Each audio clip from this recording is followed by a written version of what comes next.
In the forgotten archives of the Wisconsin Diocese, there exists a collection of documents that the Catholic Church has attempted to bury for over 160 years.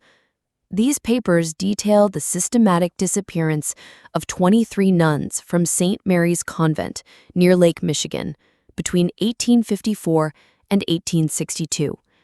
Church officials have dismissed these records as administrative errors and misinterpretations, but the testimony of 3 separate diocesan inspectors, along with a cache of private correspondence recently discovered in a sealed wall cavity during renovations, tells a story so horrific that even hardened historians have questioned whether such evil could truly exist within hallowed walls.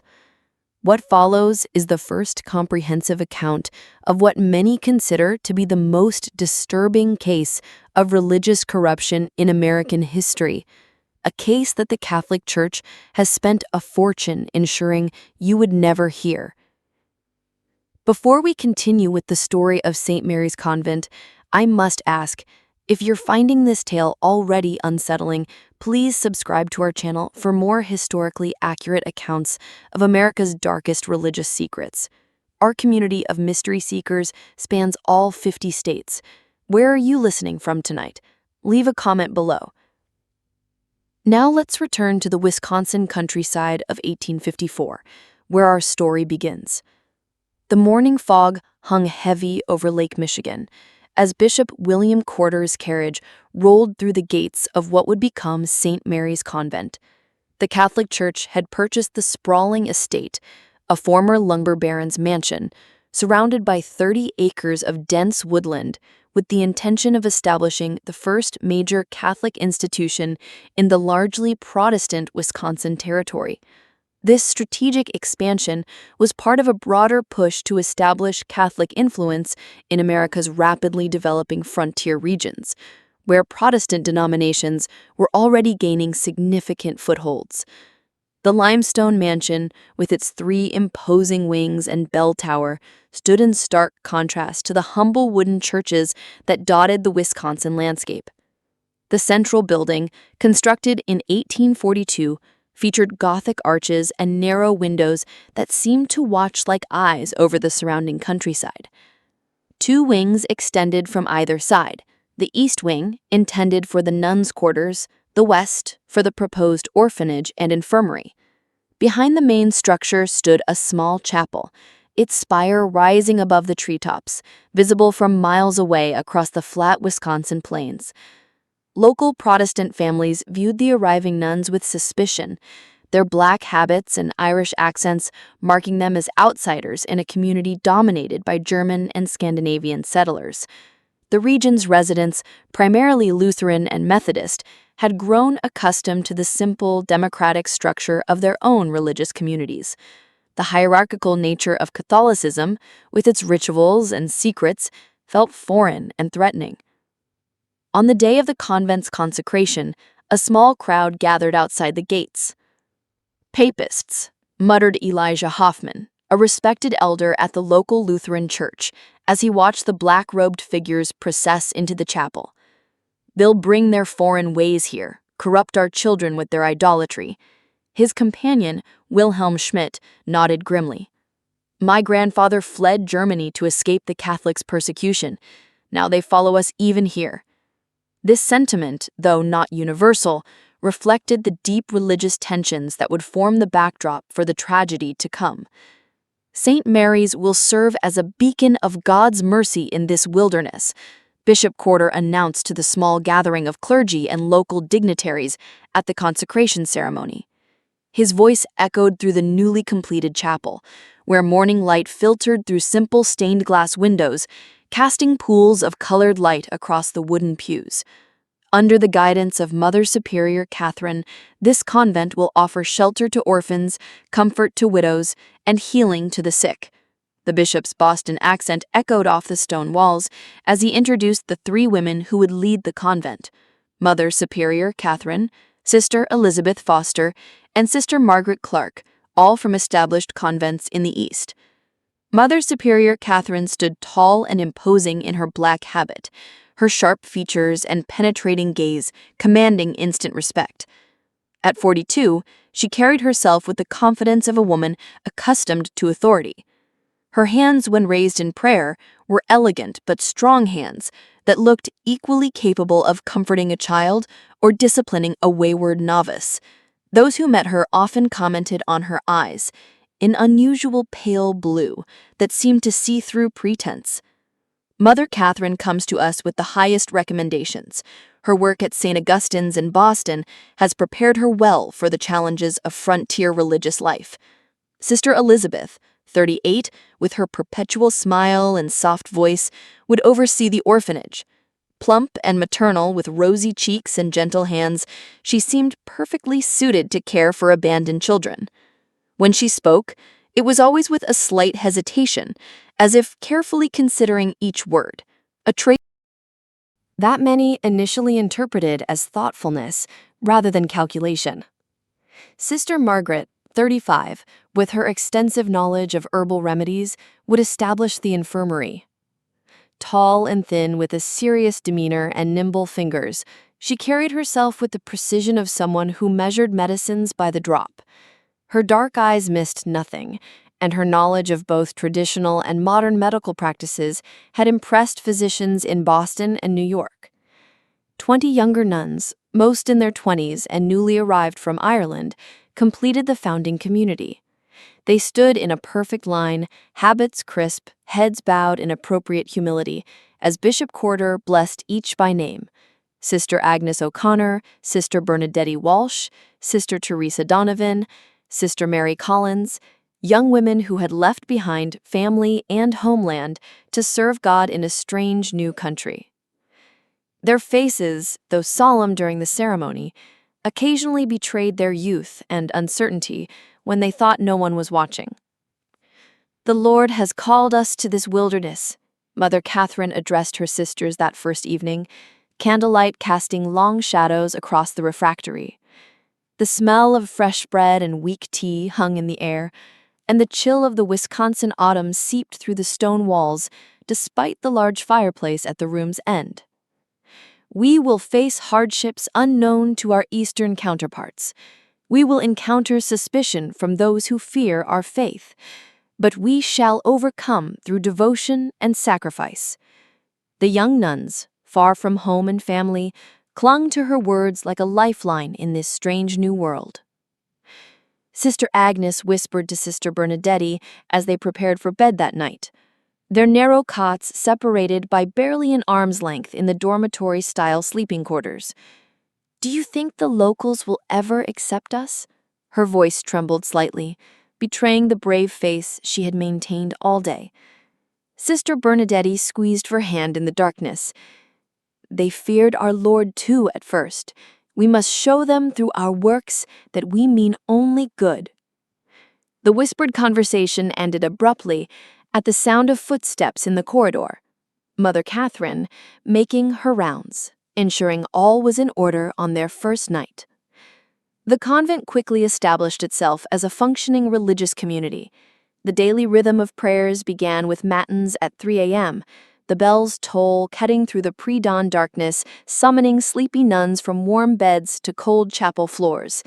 The distinctive drone of Latin chants filled the chapel 7 times daily, from those early morning prayers through to Compline at 9 p.m. The sound became as much a part of the local landscape as the wind through the pines or the distant lowing of cattle. Between prayers, the nuns operated a small orphanage for abandoned children, tended the sick in a modest infirmary, and maintained extensive vegetable gardens. Their days followed a strict schedule: prayer, work, simple meals, brief recreation, more prayer, a rhythm designed to focus the mind on God and service rather than individual comfort or desire. By the winter of 1854, the orphanage housed 12 children, mostly the offspring of Irish immigrant laborers who had died in railway or lumber accidents. Sister Elizabeth oversaw their care with apparent tenderness, teaching basic letters and numbers alongside Catholic doctrine. On Sundays, local families would sometimes visit after Mass, bringing small treats for the children and occasionally inquiring about adoption. Sister Margaret's infirmary began modestly, but quickly gained respect among local families. Her knowledge of traditional remedies, poultices for inflammation, herbal teas for fevers, special compresses for chest ailments, proved effective, especially during the harsh Wisconsin winter, when doctor visits required dangerous travel through snow-choked roads. Their self-sufficiency impressed even the most skeptical neighbors, and gradually the local attitude shifted from suspicion to grudging respect. "They keep to themselves, but they do good work," admitted Elijah Hoffman grudgingly to his congregation after Sister Margaret had successfully treated his grandson's persistent cough. "Their ways are not our ways, but perhaps there is room for different paths to heaven in this big country." Sister Agnes O'Connor, at 23, was among the youngest nuns at St. Mary's. Her careful penmanship filled pages with observations about her new life, though close readers might note the gradually changing tone as months passed.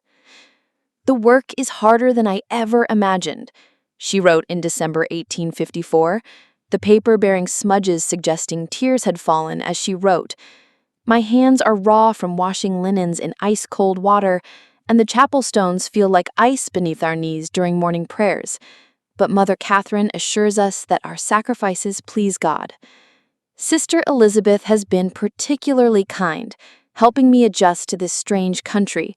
She brings me extra blankets on the coldest nights and has shown such patience in teaching me the proper care of the orphans.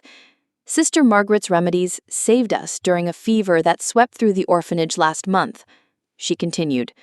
"This children burned with such heat we feared we would lose them all. But her tincture of willow bark and honey brought down their temperatures. I believe we are doing God's work, though I confess I still cry myself to sleep some nights, missing the green hills of home." What these letters do not reveal, what Sister Agnes herself might not have fully comprehended, were the subtle changes already taking place within St. Mary's walls. Mother Catherine's leadership style, initially merely strict, had begun to shift toward the autocratic. Minor infractions of convent rules, previously addressed with gentle correction, now resulted in increasingly severe penances. Sister Josephine Brady's hands shook as she attempted to darn a tear in her habit one evening in January 1855. Having accidentally broken silence during afternoon prayers with a sudden cough, she had been assigned to kneel on dried peas while reciting the entire rosary, a penance that left her knees bleeding and swollen. Sister Mary Collins helped her thread the needle, their eyes meeting in a moment of silent sympathy. "Do not draw attention to her weakness." Mother Catherine's voice cut through the quiet workroom, causing both women to startle. She had entered silently, a skill that increasingly unsettled the younger nuns. "Sister Josephine must learn that discipline is the cornerstone of devotion. Each of you would do well to remember that." By the spring of 1855, St. Mary's had gained a reputation for exceptional charity. When a measles epidemic swept through the nearby lumber camps, Sister Margaret's infirmary treated dozens of workers regardless of their faith. The convent began receiving modest donations from grateful families, and even Protestant ministers acknowledged the good work being done behind those limestone walls. What no one outside the convent realized was that life inside St. Mary's was changing in subtle, disturbing ways. The communal meals had become increasingly silent affairs, with nuns keeping their eyes fixed on their bowls of thin soup or plates of plain bread. The recreation hour, once filled with quiet conversation and occasional laughter, grew tense and muted. Young women who had crossed an ocean together, bonded by shared purpose and faith, now moved like shadows, careful not to draw attention. The first strange occurrence came in April 1855, when Sister Agnes failed to appear for morning prayers. Her absence was immediately noticed. One empty place in the chapel where 20 nuns should stand in perfect formation.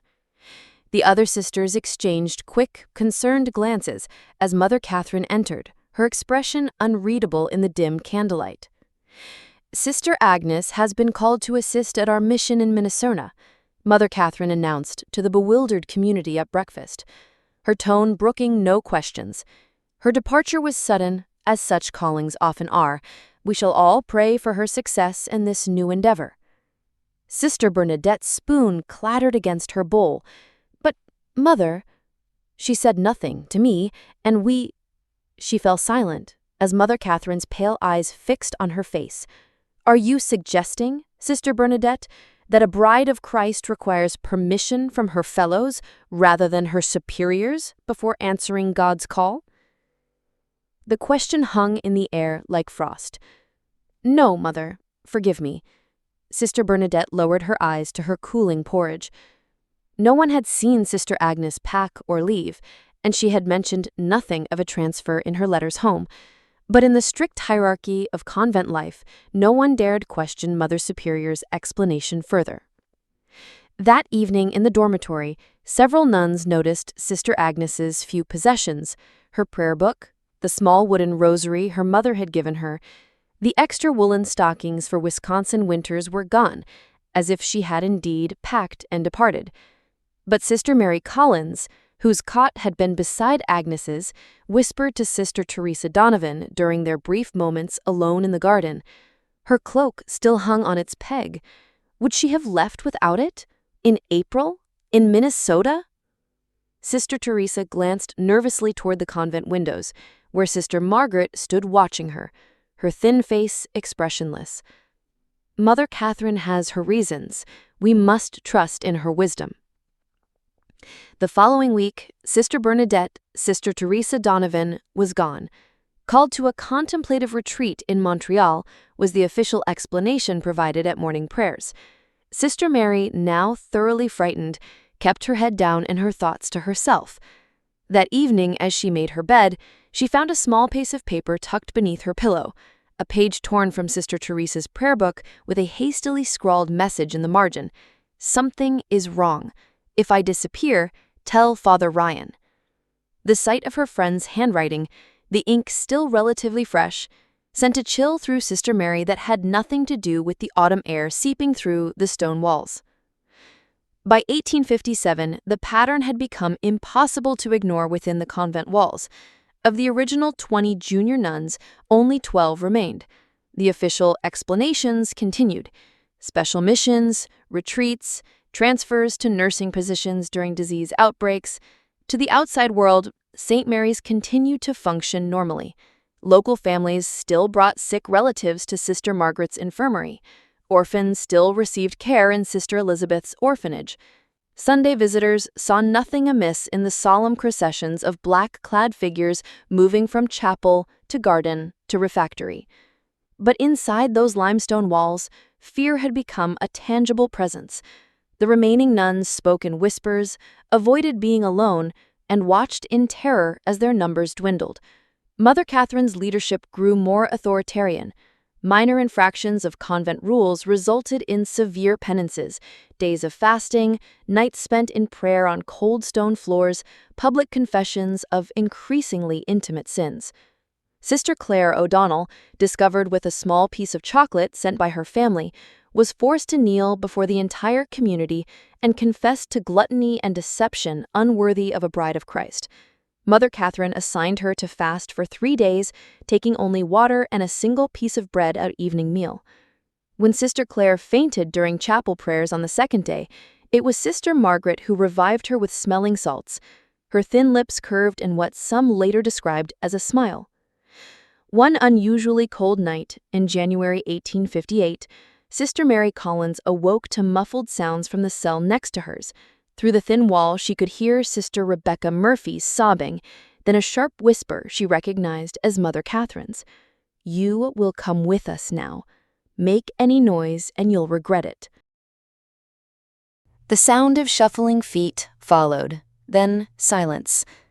Sister Mary lay frozen in her narrow bed, heart pounding so loudly she feared it would betray her wakefulness. The floorboards in the corridor creaked. 1, 2, 3 sets of footsteps, moving away from Sister Rebecca's cell. Then a sound that would haunt Sister Mary's dreams for years to come. A muffled cry, quickly silenced, followed by what sounded like a body being dragged rather than walking of its own accord. The next morning, Mother Catherine announced that Sister Rebecca had been called to serve at a frontier mission in the Dakota Territory. The native children there require instruction, and Sister Rebecca's patience with the orphans has prepared her well for this holy task. Mother Catherine's pale eyes swept the refectory, lingering momentarily on Sister Mary. We shall miss her gentle presence, but rejoice in God's purpose for her talents. Sister Mary, shaking with fear, managed to maintain her composure through morning prayers. Her rosary beads clicked between trembling fingers as she mouthed the familiar prayers, her mind racing with terrible possibilities. What had happened to Sister Rebecca? What had happened to all the others? That afternoon, while sweeping the corridor outside Mother Catherine's office, she overheard a disturbing conversation. The heavy oak door was not quite closed, and voices carried clearly to where Sister Mary stood, dust brush suddenly motionless in her hand. The doctor says this one will fetch a higher price. Sister Elizabeth's usually gentle voice had taken on a cold, calculating tone that Sister Mary would not have recognized had she not been listening at that very door. He says men pay extra for the innocent ones. We need to be more careful with the timing, Sister Margaret replied, the sound of glass clinking suggesting she was organizing her medicines as she spoke. 3 in 1 month raises questions. The bishop's secretary mentioned it in his last letter. The bishop is easily managed. Mother Catherine's dismissive laugh sent chills down Sister Mary's spine. Another donation to his cathedral fund, and his questions will disappear. Besides, we've established the pattern well enough. No one questions nuns being sent to frontier missions or succumbing to illness during their charitable work.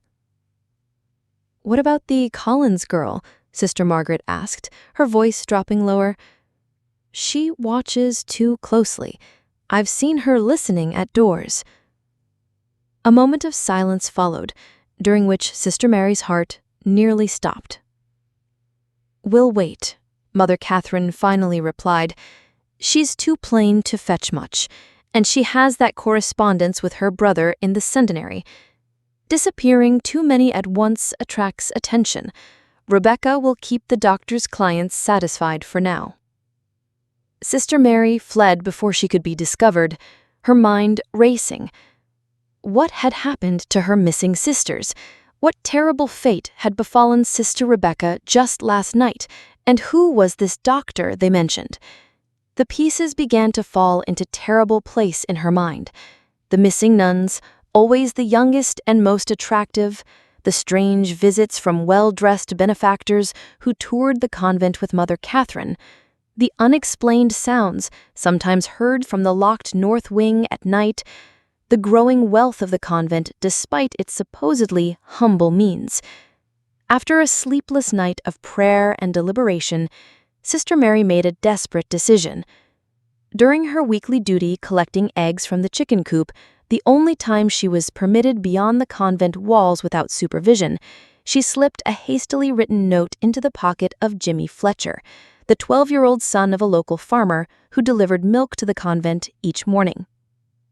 Jimmy's eyes widened as Sister Mary's hand brushed his pocket. She had never spoken to him directly before. The rules forbade casual conversation with outsiders, especially males of any age.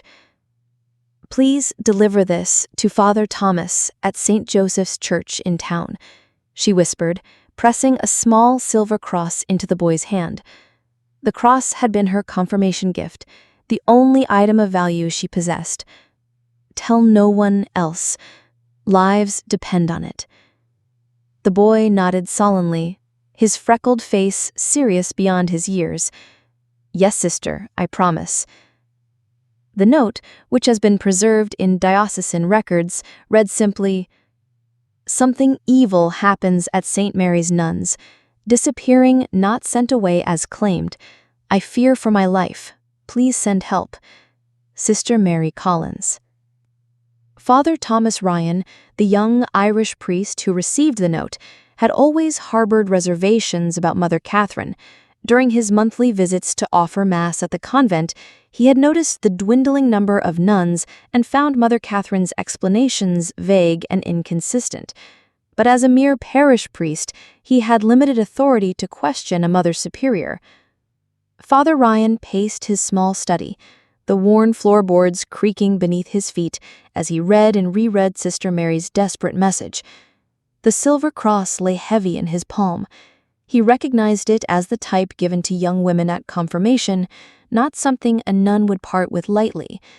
The urgency of the message combined with his own growing concerns demanded action.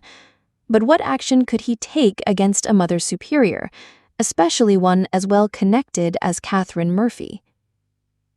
Rather than confronting Mother Catherine directly, Father Ryan traveled to Milwaukee to speak with his superior, Bishop John Henney. The journey took a full day by horseback, the late winter roads alternating between ice and mud. He arrived at the bishop's residence with his cassock spattered and his resolve firm. Bishop Henney received him in a comfortably appointed study, far warmer and more luxurious than Father Ryan's humble parish house. Construction of Milwaukee's new St. John's Cathedral dominated the conversation initially, the bishop proudly showing architectural drawings and discussing funding with animation. "It will be the finest cathedral west of New York," Bishop Henney declared, his German accent still pronounced despite decades in America. "A proper monument to our faith in this Protestant wilderness." Father Ryan nodded appropriately, waiting for an opening to introduce his concerns. When the bishop finally asked about his parish, the young priest carefully laid out his observations: the dwindling number of nuns at St. Mary's, the inconsistent explanations, and finally the desperate note from Sister Mary. The bishop's expression changed as Father Ryan spoke, his initial warmth giving way to a careful neutrality. "These are serious accusations, Father," he said, setting aside the silver cross without examining it closely.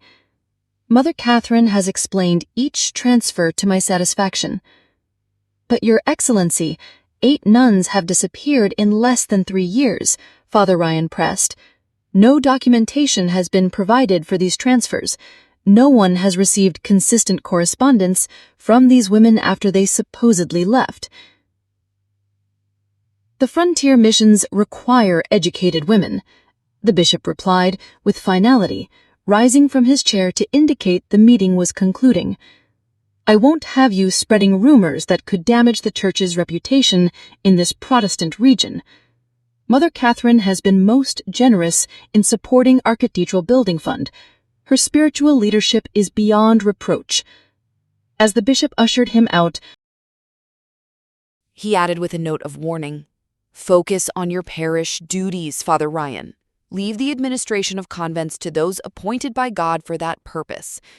Father Ryan left the bishop's office discouraged but not deterred.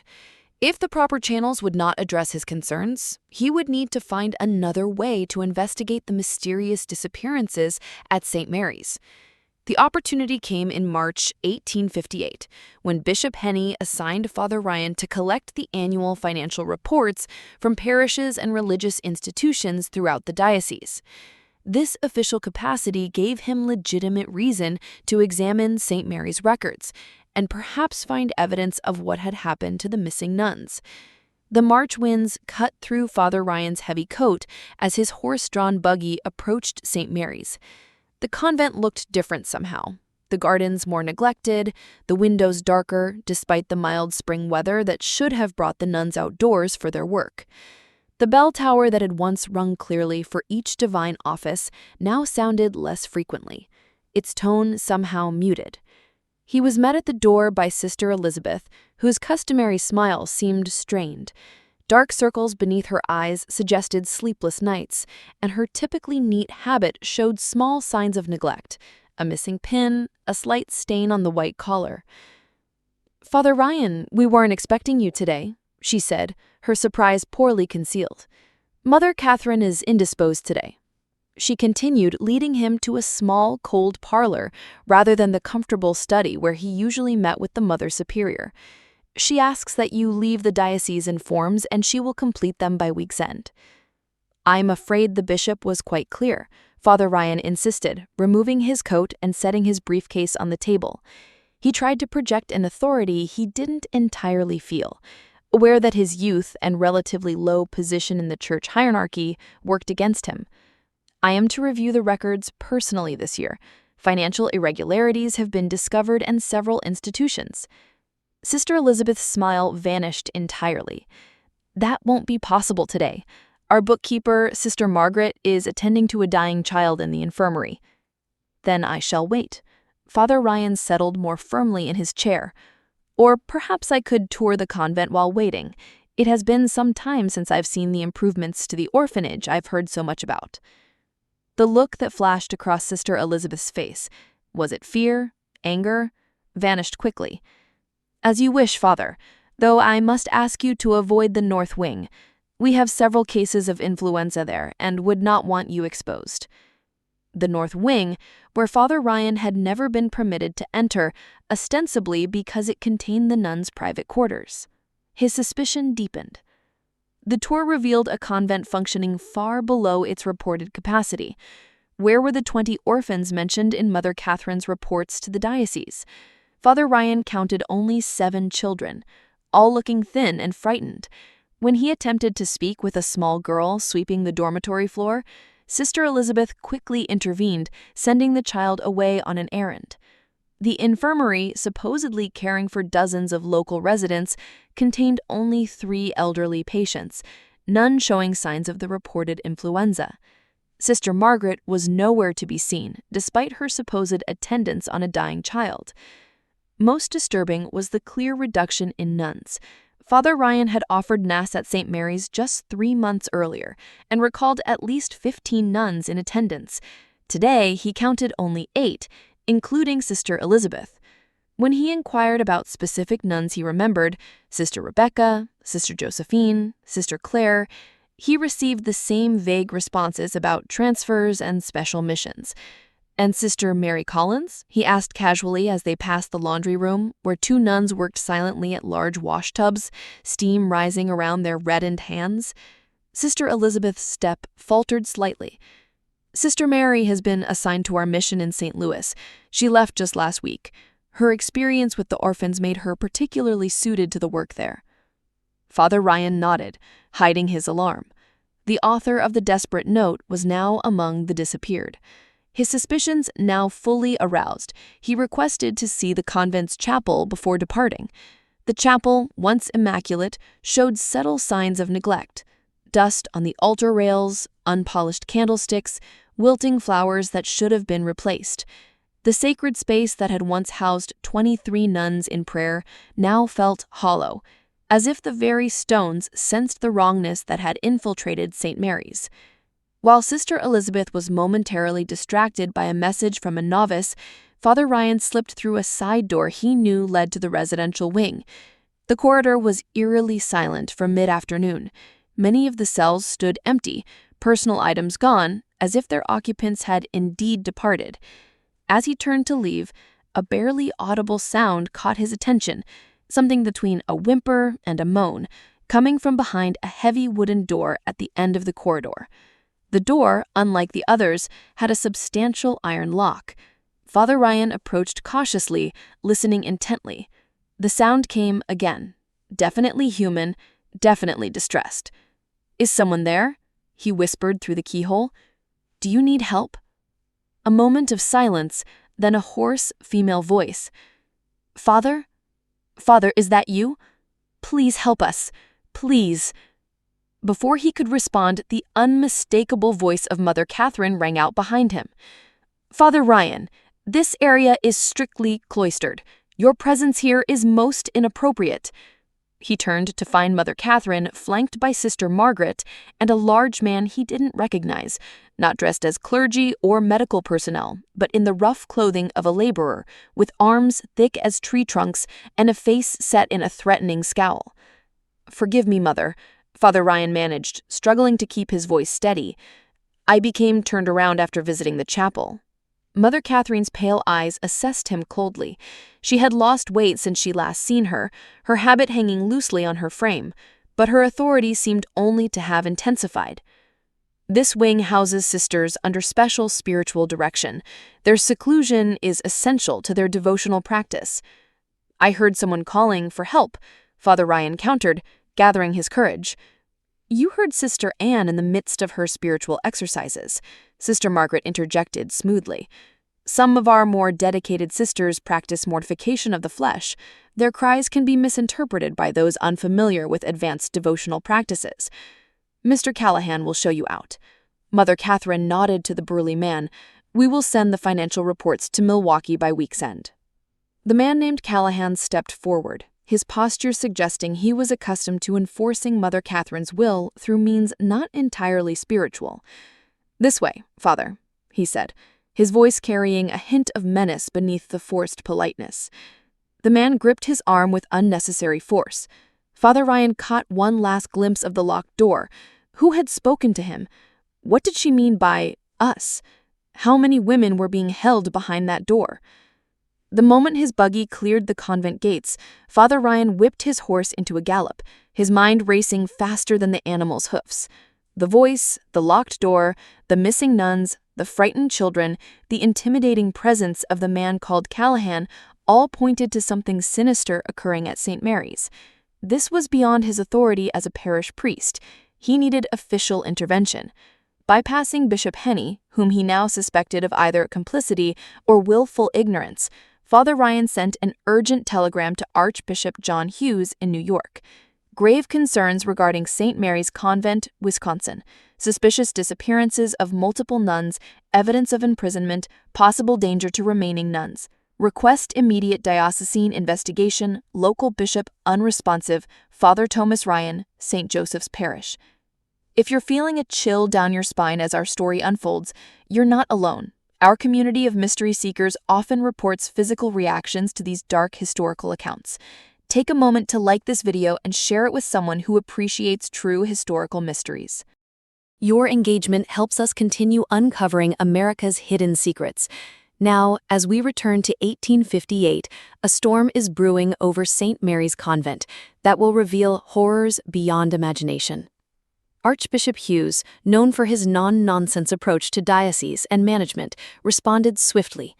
Rather than alerting Bishop Henny, he dispatched his personal secretary, Monsignor Patrick Kelly, to conduct a surprise inspection of St. Mary's. Monsignor Pally arrived unannounced at the convent gates on April 17, 1858, accompanied by Father Ryan and two senior priests from neighboring parishes. The spring day dawned clear and mild, the kind of day that typically filled Wisconsin farmers with hope for the coming planting season. But as the clerical party approached St. Mary's, a sense of foreboding seemed to hang over the limestone buildings. Ravens circled the bell tower, their harsh cries breaking the morning stillness. The reception they received spoke volumes.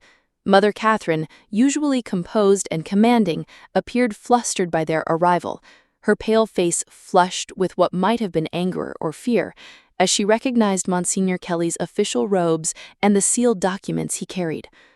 The convent itself seemed in disarray, with nuns scurrying about in what appeared to be panicked activity. Through an open window, Father Ryan glimpsed two young nuns hastily carrying armfuls of papers toward the kitchen, where the large cast-iron stove burned regardless of the season's warmth. The acrid smell of burning paper drifted through the courtyard. "This is most irregular, Monsignor," Mother Catherine protested as the clerical party entered the main hall. Her voice, usually controlled and melodious, had taken on a brittle edge. "We have protocols for official visitations. Bishop Henny always sends word weeks in advance." "Which is precisely why Archbishop Hughes instructed me to forego such notification," Monsignor Kelly replied coolly. In his 50s, with silver hair and the weathered face of a man who had seen both war and peace, the Monsignor projected an authority that even Mother Catherine seemed unable to challenge directly. "I have here a letter bearing the Archbishop's seal, authorizing a complete inspection of this institution, its records, and all its residents. I trust you will cooperate fully." Mother Catherine's eyes darted briefly to Sister Margaret, who stood half-hidden in a doorway, her thin face unreadable. Some silent communication seemed to pass between them before Mother Catherine turned back to Monsignor Kelly with a forced smile. "Of course, Monsignor. St. Mary's has nothing to hide. However, I must insist that you respect the enclosure of our cloistered sisters. Some are engaged in spiritual exercises that must not be interrupted." "My authority extends to all areas of this convent, Mother Catherine," Monsignor Kelly replied, unfolding the Archbishop's letter and holding it before her. "No exceptions." What followed was a day-long investigation that would later be described in Monsignor Kelly's 40-page report as unveiling a tableau of horrors unprecedented in the modern church. The inspection team split up, with Father Ryan leading Monsignor Kelly directly to the locked door in the residential wing, while the other priests began interviewing the visible nuns and examining financial records. As they approached the north wing, they encountered Sister Elizabeth blocking the corridor, her usually pleasant face set in uncharacteristic determination. "Mother Catherine has forbidden entrance to this area, Monsignor. We have sisters in spiritual retreat." "Sister Elizabeth," Monsignor Kelly said gently but firmly, "I speak with the authority of Archbishop Hughes. Open the door, or I shall be forced to consider you in violation of your vow of obedience." Sister Elizabeth's composure cracked slightly. "You don't understand what you're doing," she whispered, her voice suddenly desperate. "He will be most displeased." "He?" Father Ryan questioned. "Do you mean Bishop Henny?" Sister Elizabeth merely shook her head, eyes darting nervously toward the windows, as if expecting someone to appear. After a moment of hesitation, she stepped aside. The locked door, when finally opened under threat of ecclesiastical censure, revealed a shocking scene. 5 nuns, including the missing Sister Rebecca, were confined in what had once been a storage room.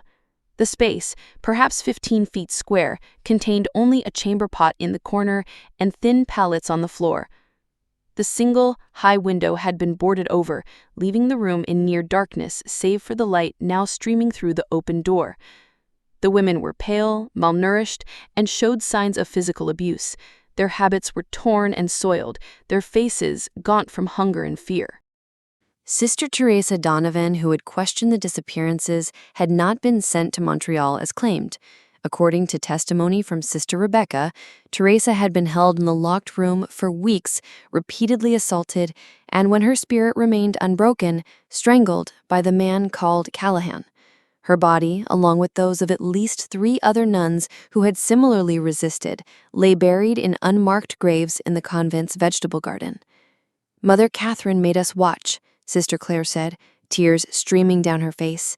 "She said it was a lesson in obedience." Sister Teresa fought until the end. She was praying the rosary even as Callahan tightened the rope around her neck. As evening fell on that fateful April day, Monsignor Kelly ordered the immediate closure of St. Mary's Convent.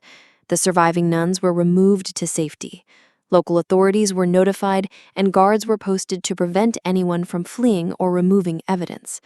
Mother Catherine, Sister Elizabeth, and Sister Margaret were placed under ecclesiastical arrest, confined to their cells under watch until civil authorities could take custody. "I was following orders," Sister Elizabeth whimpered as she was led to her cell. Mother Catherine said it was God's will that the money was needed for the church's greater glory. Mother Catherine maintained a stone-faced silence, her pale eyes revealing nothing of her thoughts as the door closed on her temporary prison.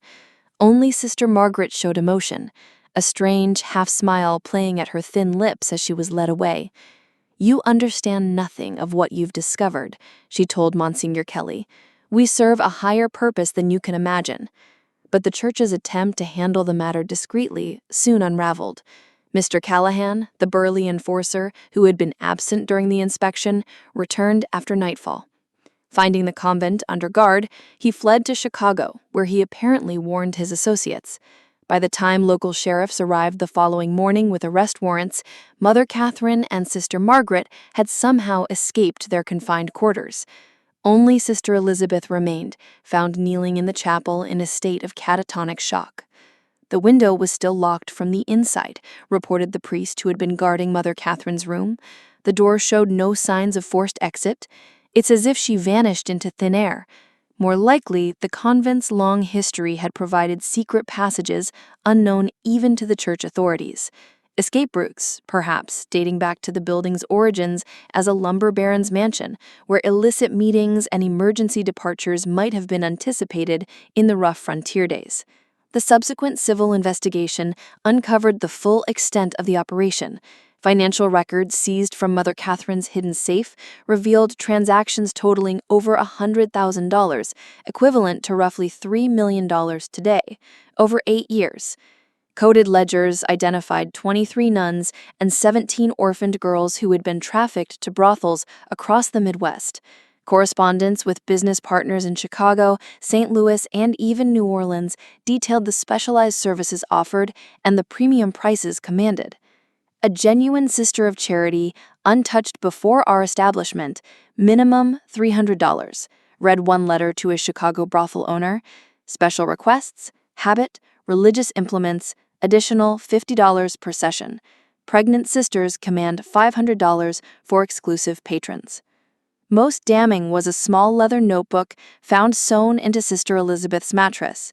The notebook contained dates, names, and horrific details of the fates of each disappeared nun. Some entries were clinically detached. Sister Agnes, delivered to Chicago, Operation, September 1855, valued at $400. Others revealed the disturbing personal pleasure in the suffering inflicted. Sister Teresa fought magnificently.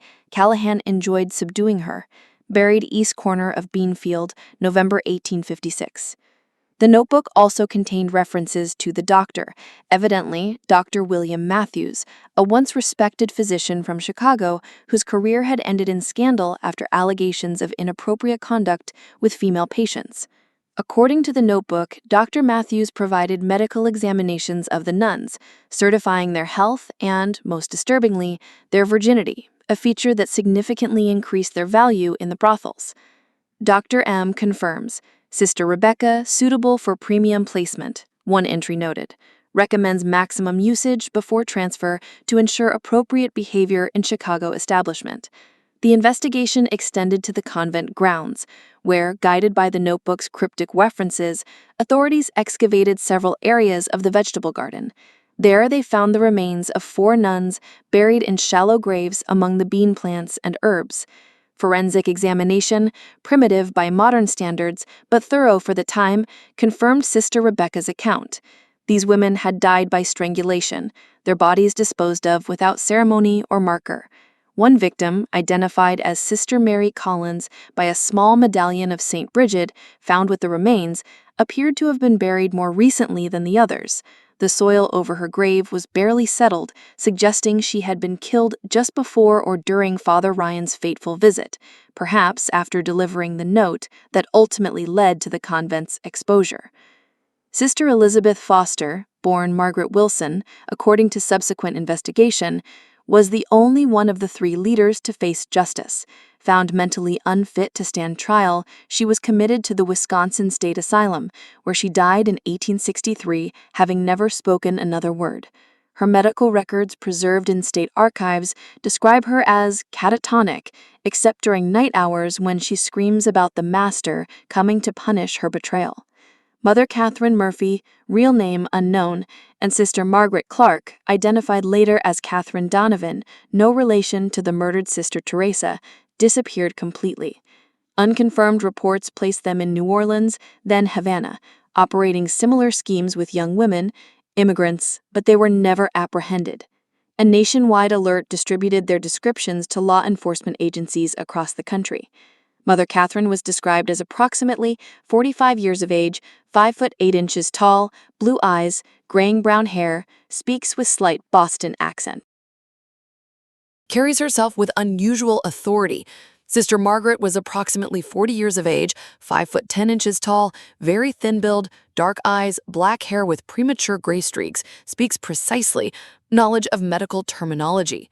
Despite these detailed descriptions and a substantial reward offered by both civil authorities and the church, the women seemed to vanish into America's vast frontier. Occasional reports would surface, two women matching their description seen boarding a steamboat in New Orleans or establishing a ladies' finishing school in Havana.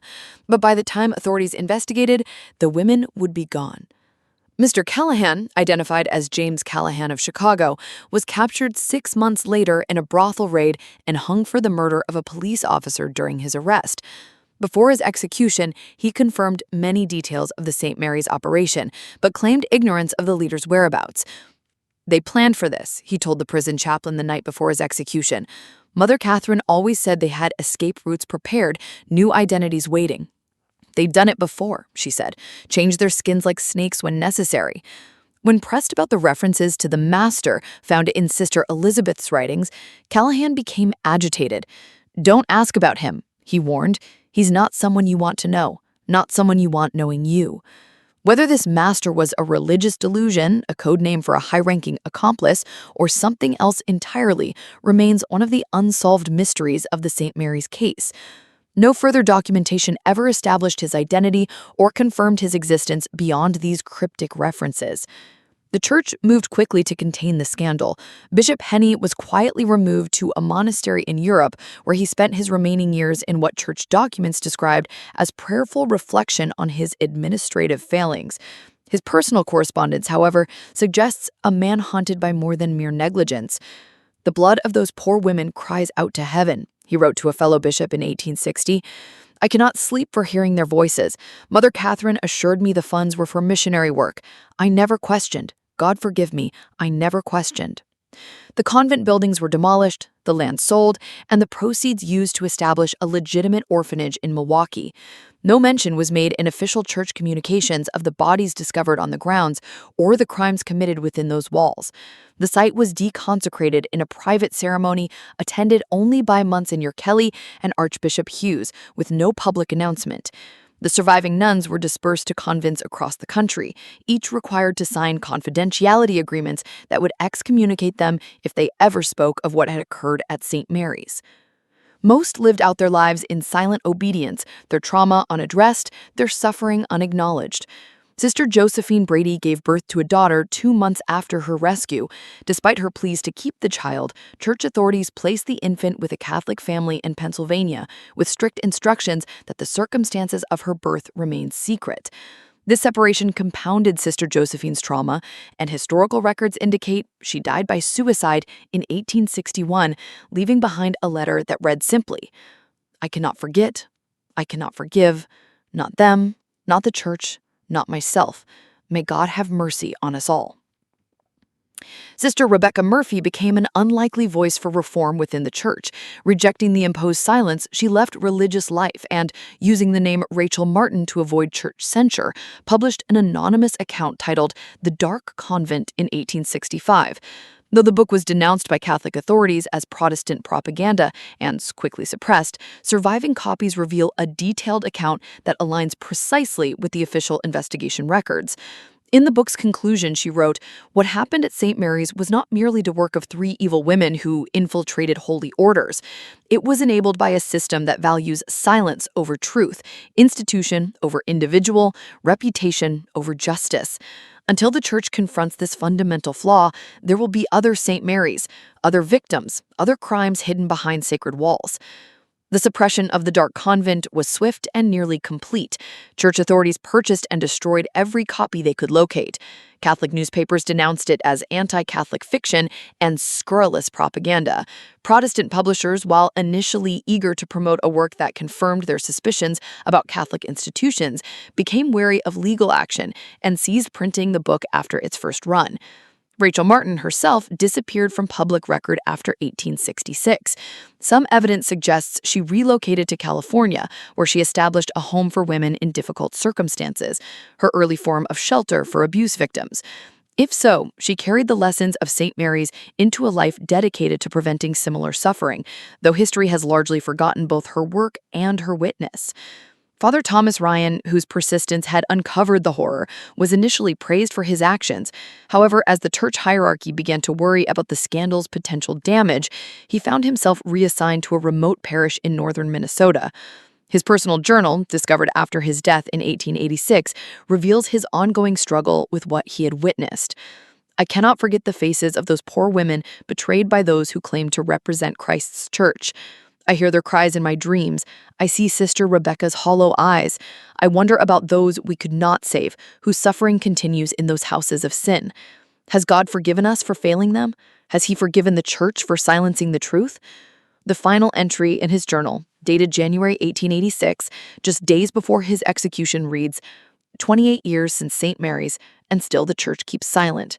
The letters I sent to Rome go unanswered. The new bishops act as if it never happened, but it did happen. They were real women with real souls, and they suffered real horrors. If the church will not speak for them, then I pray that someday someone will find this account and remember them. Remember Sister Agnes, Sister Bernadette, Sister Teresa, and all the others whose names deserve to be spoken, whose suffering deserves acknowledgement, whose lives mattered. Just when we thought we'd seen it all, the horror in St. Mary's intensifies. If this story is giving you chills, share this video with a friend who loves dark mysteries. Hit that like button to support our content, and don't forget to subscribe to never miss stories like this. Let's discover together what happens next as we uncover the final disturbing chapter of this American tragedy. The aftermath of the St. Mary's tragedy extended far beyond Wisconsin. The operation's exposure led to increased scrutiny of Catholic institutions throughout the Midwest, with dioceses and inspectors conducting surprise visits to convents, orphanages, and schools. Several smaller operations were uncovered, none as extensive or horrific as St. Mary's, but enough to suggest that Catherine Murphy and her associates had created a template that others had followed. In Chicago, police raids on 3 houses of charity in late 1858 freed 9 former nuns and 13 young women who had been living as prostitutes. Under various forms of coercion, the rescued women's testimonies described a system virtually identical to what had been uncovered at St. Mary's. Religious authorities used as cover for sexual exploitation, with wealthy clients paying premium prices for the opportunity to violate women perceived as pure or sacred.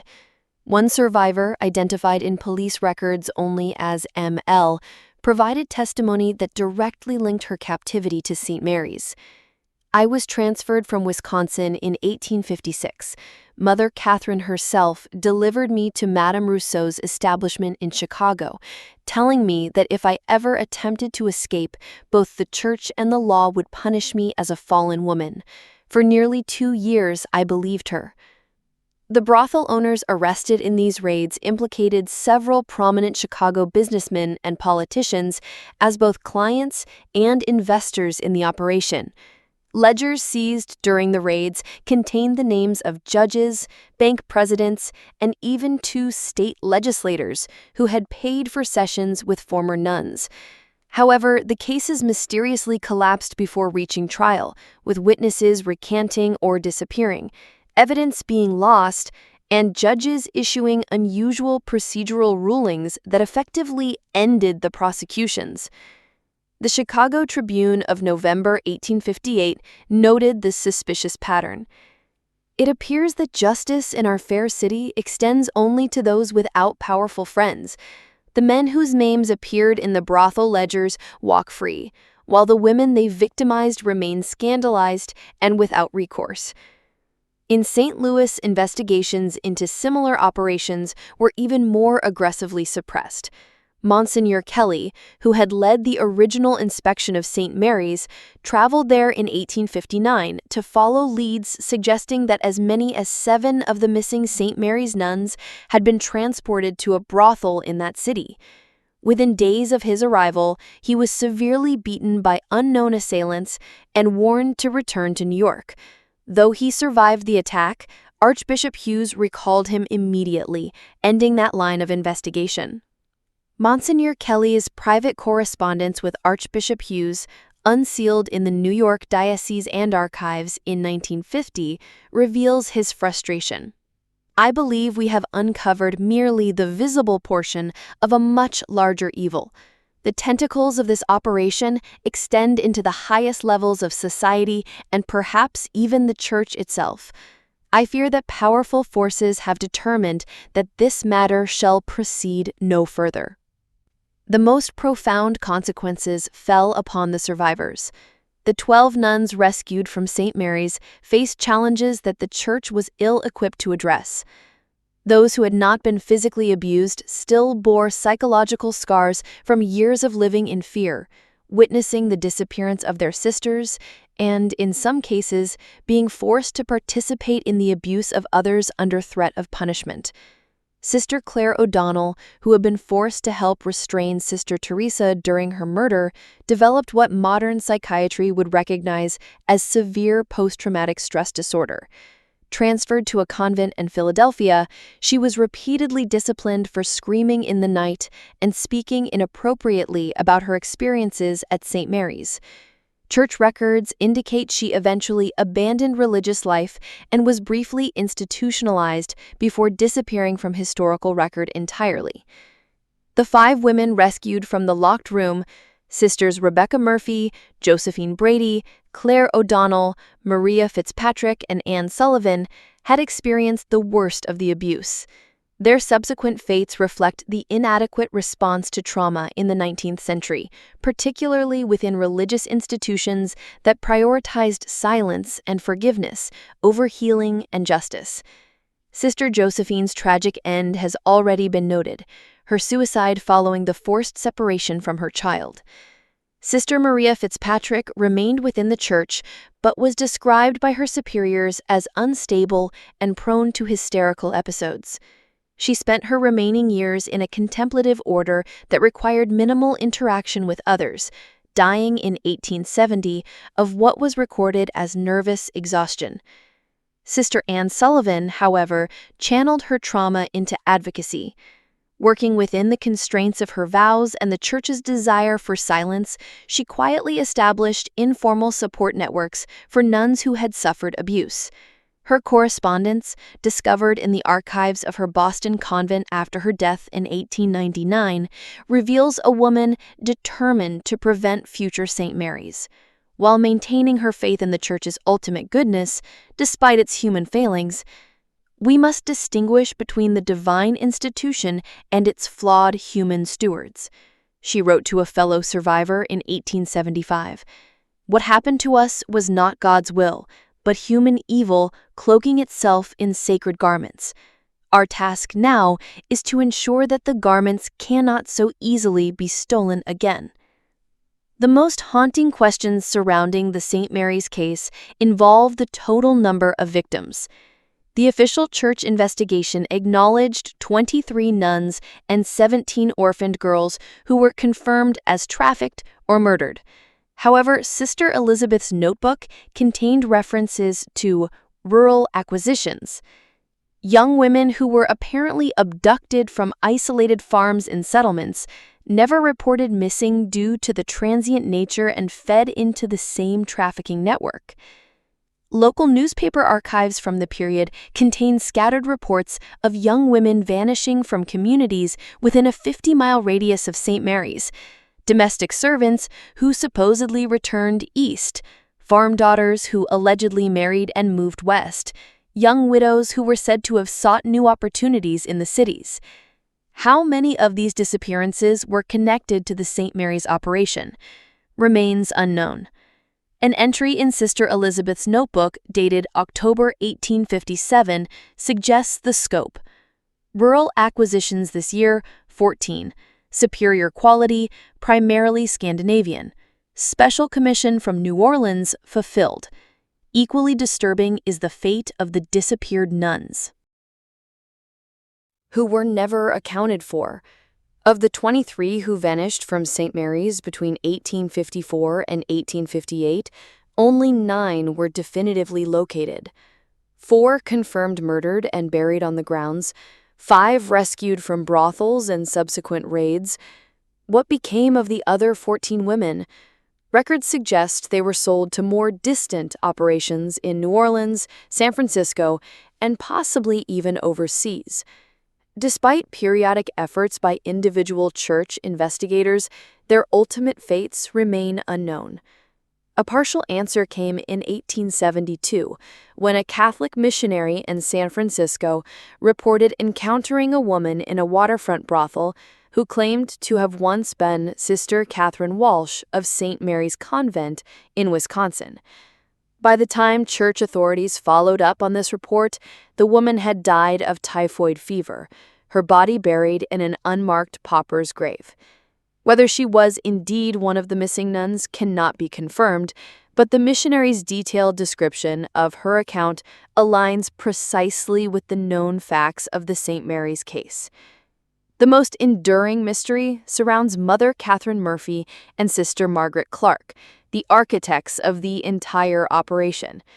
How had they originally infiltrated legitimate religious orders?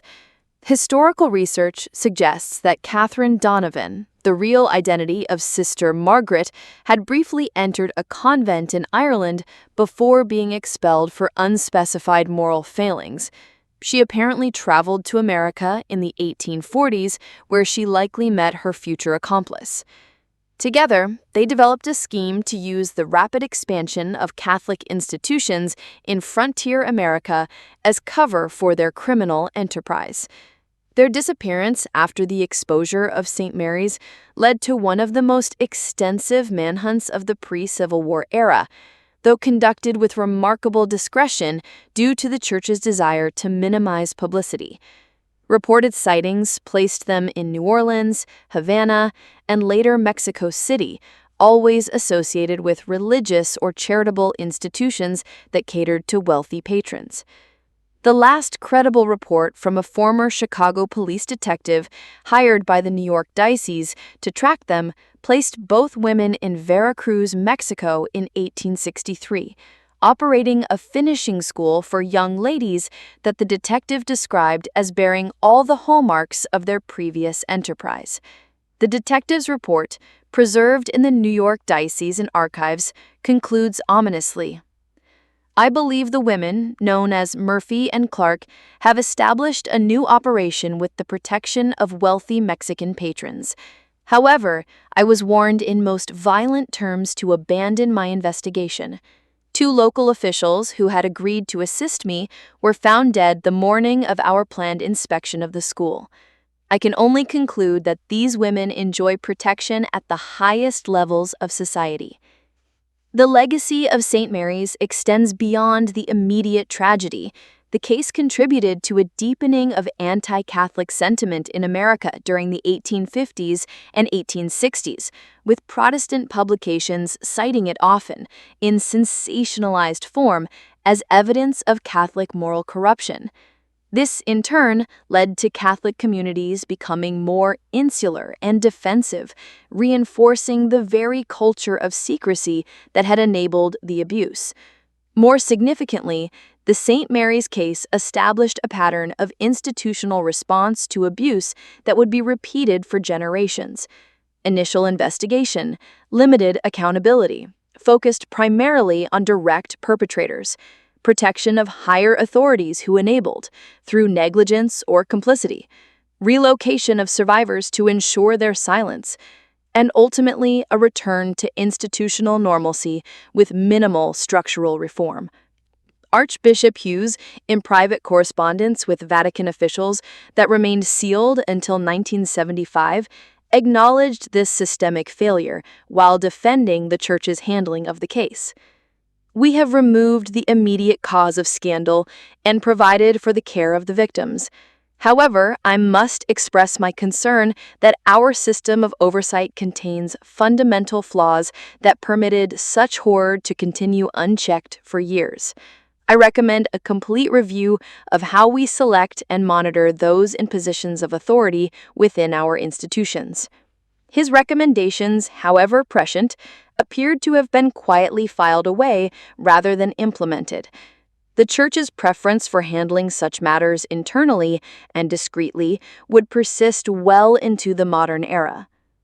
The physical traces of St. Mary's Convent have been systematically erased. The demolished buildings left no visible foundation. The land, sold and resold over generations, now hosts a suburban development whose residents have no knowledge of what occurred there. Church archives relating to the case were heavily redacted during the early 20th century, with the most damning documents sealed or destroyed. Even the graves of the murdered nuns were left unmarked, their remains eventually built over without consecration or acknowledgement. Yet the story persists through scattered documents, personal journals, newspaper archives, and oral histories passed down through generations of Wisconsin Catholic families. These fragments, when assembled, reveal not just the horror of what occurred at St. Mary's, but the larger systemic failures that made it possible. The dangers of unquestioned authority, the vulnerability of isolated communities, and the human capacity for both extraordinary evil and extraordinary courage in confronting it. Father Thomas Ryan, whose determination brought the horrors to light, wrote in his final journal entry a plea that resonates across the centuries. Remember them. Remember that they lived, that they suffered, and that their suffering mattered. In uncovering their story, however incompletely, we honor that request and perhaps learn something essential about institutional power, human vulnerability, and the constant vigilance required to protect the innocent from those who would exploit sacred trust for profane purposes. The Wisconsin Historical Society maintains a small collection of materials related to St. Mary's Convent, accessible only to credentialed researchers. Among these materials is a water-damaged letter, apparently written by Sister Anne Sullivan in 1880, addressed to the adult daughter of Sister Josephine Brady, the child conceived in captivity and adopted away at birth. The letter was never sent, as Sister Anne could not locate the young woman, but its closing lines serve as a fitting epitaph for this dark chapter in American religious history. Should you ever learn of your origins, know this: your mother was not shamed but brave. The evil done at St. Mary's was not of God or genuine faith, but of human cruelty wearing sacred garments. The true convent was not the limestone building that housed such horrors, but the community of women who sustained each other through them, who whispered prayers and held hands in darkness.